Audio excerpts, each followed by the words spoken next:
ہماری ویڈیوز دیکھنے کے لیے ہمارے چینل صراط جنت کو سبسکرائب کریں۔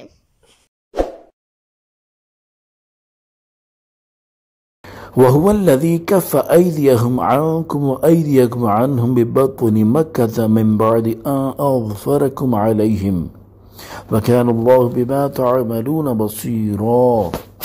ترجمہ کنز العرفان۔ اور وہی ہے جس نے وادی مکہ میں کافروں کے ہاتھ تم سے روک دیے اور تمہارے ہاتھ ان سے روک دیے، حالانکہ اللہ نے تمہیں ان پر قابو دے دیا تھا اور اللہ تمہارے کام دیکھتا ہے۔ تفسیر صراط الجنان۔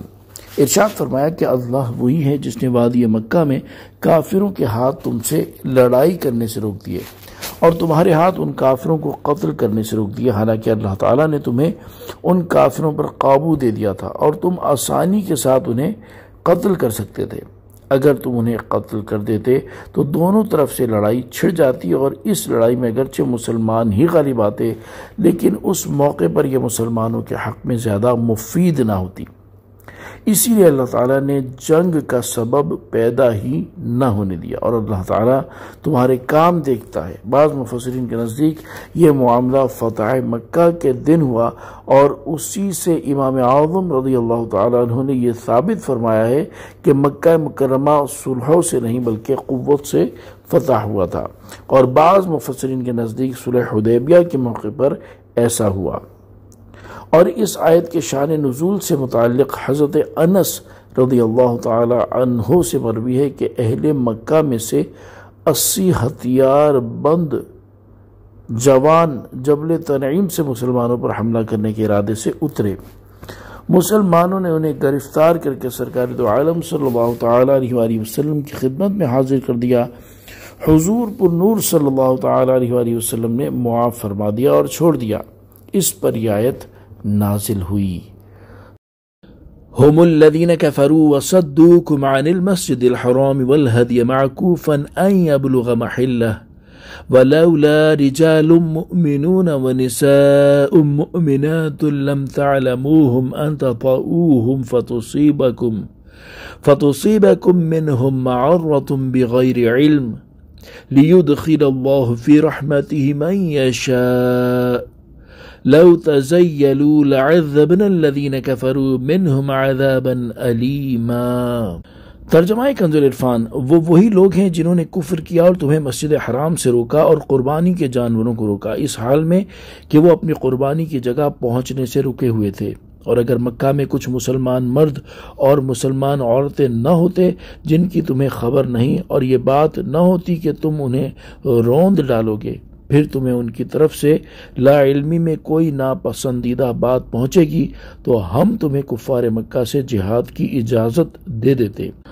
ان کا یہ بچاؤ اس لیے ہے کہ اللہ اپنی رحمت میں داخل کرتا ہے جسے چاہتا ہے۔ اگر مسلمان وہاں سے ہٹ جاتے تو ہم ضرور ان میں سے کافروں کو دردناک عذاب دیتے۔ تفسیر صراط الجنان۔ یعنی کفار مکہ وہی لوگ ہیں جنہوں نے کفر کیا اور تمہیں حدیبیہ کے مقام پر مسجد حرام تک پہنچنے اور کعبہ معظمہ کا طواف کرنے سے روکا اور قربانی کے جانوروں کو حرم میں موجود اس مقام پر پہنچنے سے روکا جہاں انہیں ذبح کیا جانا تھا۔ اور اگر یہ بات نہ ہوتی کہ کچھ مسلمان مرد اور کچھ مسلمان عورتیں مکہ مکرمہ میں موجود ہیں جنہیں تم پہچانتے نہیں، اور کہیں ایسا نہ ہو کہ اپنے حملے میں تم انہیں بھی رون ڈالو، پھر تمہیں اس پر افسوس ہو کہ تم نے اپنے ہاتھوں اپنے مسلمان بھائیوں کو شہید کر دیا۔ اگر یہ بات نہ ہوتی تو ہم تمہیں اہل مکہ سے جہاد کی اجازت دے دیتے، لیکن مسلمان مردوں عورتوں کی مکہ میں موجودگی کی وجہ سے ابھی تک مکہ کے کافروں کی بھی بچت ہو رہی ہے، اور ان کا یہ بچاؤ اس لیے ہے کہ اللہ تعالیٰ جسے چاہتا ہے اپنی رحمت میں داخل کرتا ہے۔ اگر مسلمان کافروں سے ممتاز ہو جاتے تو اس وقت ہم ضرور اہل مکہ میں سے کافروں کو تمہارے ہاتھ سے قتل کرا کر اور تمہاری قید میں لا کر دردناک عذاب دیتے۔ اس آیت سے معلوم ہوا کہ نیک بندوں کے طفیل بدکاروں سے عذاب ٹل جاتا ہے، جیسے آیت میں مسلمانوں کی وجہ سے کافروں سے عذاب کے مؤخر ہونے کا تذکرہ ہے، اور یہ معاملہ صرف دنیا میں نہیں بلکہ مسلمان گناہگاروں کے حق میں قبر و آخرت میں بھی نیکوں کے قرب کی برکتیں ہوتی ہیں۔ اسی مناسبت سے یہاں ایک حکایت ملاحظہ ہو، چنانچہ اعلیٰ حضرت امام احمد رضا خان رحمۃ اللہ تعالی علیہ فرماتے ہیں، میں نے حضرت میاں صاحب قبلہ کو فرماتے سنا ایک جگہ کوئی قبر کھل گئی اور مردہ نظر آنے لگا۔ دیکھا کہ گلاب کی 2 شاخیں اس کے بدن سے لپٹی ہیں اور گلاب کے 2 پھول اس کے نتنوں پر رکھے ہیں۔ اس کے عزیزوں نے اس خیال سے کہ یہاں قبر پانی کے صدمے سے کھل گئی، دوسری جگہ قبر کھود کر اس میں رکھے۔ اب جو دیکھیں تو 2 اژدہے اس کے بدن سے لپٹے اپنے پھنوں سے اس کا منہ بھنبوڑ رہے ہیں۔ حیران ہوئے، کسی صاحب دل سے یہ واقعہ بیان کیا۔ انہوں نے فرمایا وہاں بھی یہ اژدہا ہی تھے، مگر ایک ولی اللہ کے مزار کا قرب تھا، اس کی برکت سے وہ عذاب رحمت ہو گیا تھا۔ وہ اژدہے درخت گل کی شکل ہو گئے تھے اور ان کے پھن گلاب کے پھول۔